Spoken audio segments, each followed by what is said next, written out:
How many of you want to live a long, happy, healthy life? How many of you want to achieve your dreams and goals? That's pretty much everyone. So did Dr. Brooke Goldner. However, she had such a bad case of lupus that she was on chemo for 2 years in high school. She was never expected to heal from lupus, live long, or have kids. She also dreamed of being a doctor.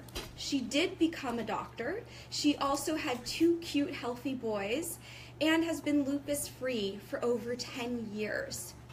In 2000, Trish Davney was given 6 months to live due to hepatitis C. 3 months later, it was gone. Over 10 years ago, Maureen Bell was diagnosed with stage 4 non-hodgkin's lymphoma and given 6 to 8 weeks to live. Today, she's a beautiful, wise woman who is coming to visit me tomorrow. In 2006, I was diagnosed with Hashimoto's and hypothyroidism. After I started meditating, the doctors took me off my medication. Sometimes life goes beyond what we would expect given the knowledge we have so far. I have interviewed over 25 health and healing experts of both East and West disciplines for my book, Healing Happens: Stories of Healing Against All Odds. These are people who have repeated these results for people with cancer, MS, bipolar, lupus, blindness, and more. I've learned many things from these interviews and thought I would share 4 key takeaways with you. Number 1, focus on your reason to live. When the force of your reason to live is stronger than the disease, it wins. Maybe you want to walk your daughter down the aisle or see your grandkids grow up. My favorite story was a woman who wanted to finish watching a soap opera series. If you knew that you could accomplish anything, that you had all of the skills, the talents, the time, and the money to accomplish anything you wanted to in 6 months, what would that be? I preface it that way purposefully because sometimes we can't even see our reason to live because maybe we don't feel we're good enough or have the skills or deserving, or maybe we've been tainted by cultural beliefs. That's why I think the second most key takeaway that I received from all of those interviews was the idea of actually not listening to everything. We know the idea, listen to your doctor, listen to your doctor. I'm going to say don't listen to everything your doctor says. Maybe the diagnosis, but not always the prognosis. I believe doctors are meant to heal, not tell us when we're going to die. And they are human and make mistakes. I have noticed from some research that nearly 130,000 people die a year from taking medications as prescribed. I've also come across over 150 stories of people who healed beyond the doctor's prognosis. Then there are people like Oprah Winfrey, Steven Spielberg, Dr. Seuss, Lady Gaga, Albert Einstein, Thomas Edison, Walt Disney, who were all told they were not good enough at their vocation. Yet we know what ended up happening with them, and they chose not to listen.